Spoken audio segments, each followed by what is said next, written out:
All right, so here we go with word problems, everybody's favorite. And going through these, some of these can be a little tricky, so let's go ahead and dive right in. But keep in mind that with these word problems, we are working in the section with quadratic equations, right, or factoring.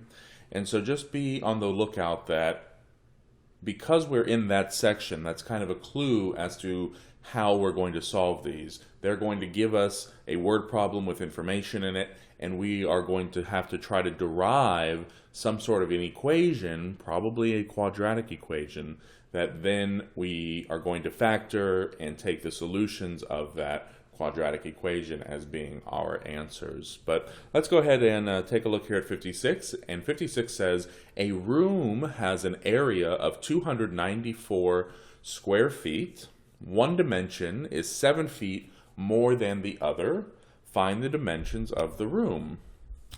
All right, well, let's see. We're talking about area, and we know that the area of this room is 294 square feet. But we also know that area as an equation is what? Well, let's go ahead and draw out this room. It doesn't necessarily have to be to scale or perfect, but we know that each of these lengths are going to be the same except for one of the dimensions, so either the length or the width, whichever one you want to assign, is going to be 7 feet more than the other. So if we had a room that started out with each side having the same length, then we went and added to one of those dimensions 7 feet. So let's go ahead and just choose a random side, and we'll say that this dimension we're adding 7 feet to. So we didn't change this dimension. That remained untouched. Here, though, however, we went and added 7 additional feet to this side of the room. So we stretched the wall out and going in that direction 7 feet. Well, we know, again, going back to what the formula for area is really length times width, right? We know that from geometry. And length times width are just kind of arbitrary labels. All we're saying is we're going to take one side and multiply it by the other, and that gives us our area of this particular room. So let's go ahead and see what that looks like. So if we're saying that this side times this side is going to give us the area of 294 feet squared, or square feet, let's go ahead and see what that looks like. So we have this side times, well, now this side, so L plus 7 is equal to the total area of 294. All right, let's go ahead and see if we can simplify this a little bit. So we'll distribute this L through. So L times L, well, that gives us L squared. L times 7 will be plus 7L, now equals 294.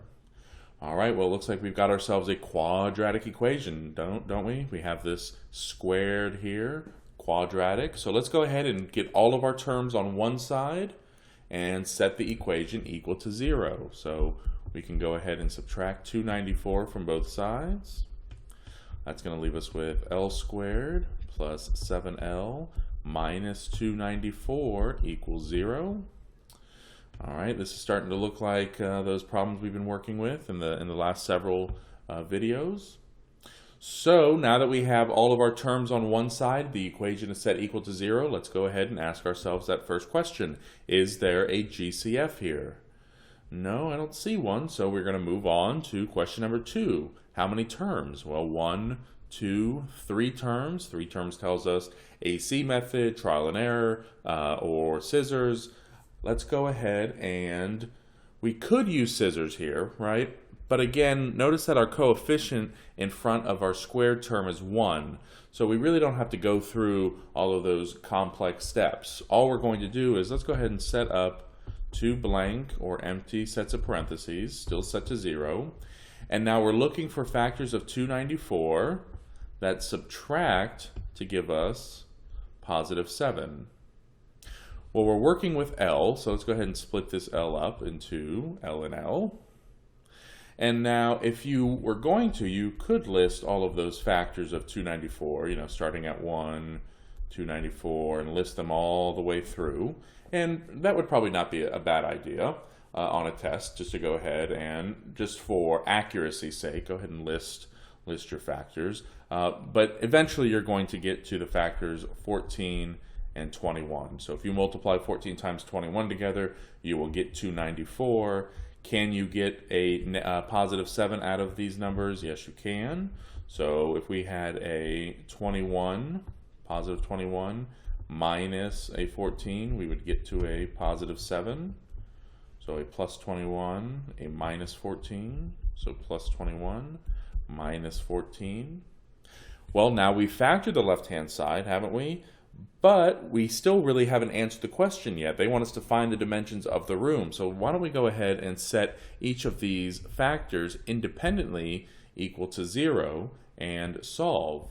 So here we had L plus 21 will now equal 0, and L minus 14 will now equal 0.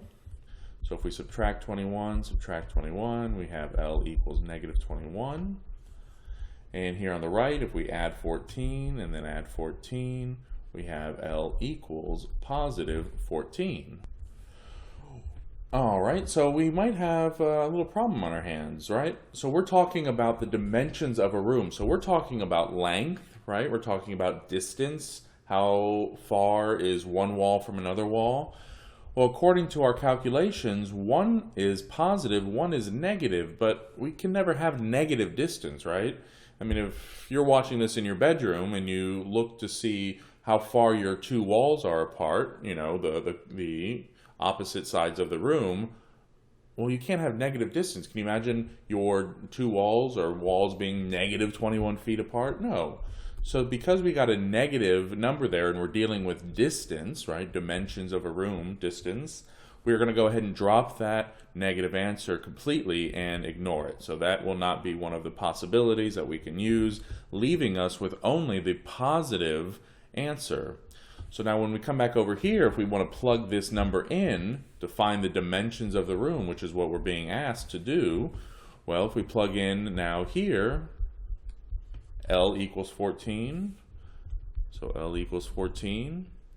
Well, L plus 7 is really 14 plus 7, isn't it? So really this side is 21 feet.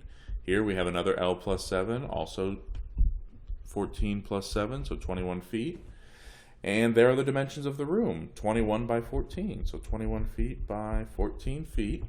And again, if you multiply these two numbers together, 21 times 14, you will get the area 294, right? And so that ends up being your length times your width in the more traditional formula that we're used to seeing. All right, so there's the final answer, 21 by 14.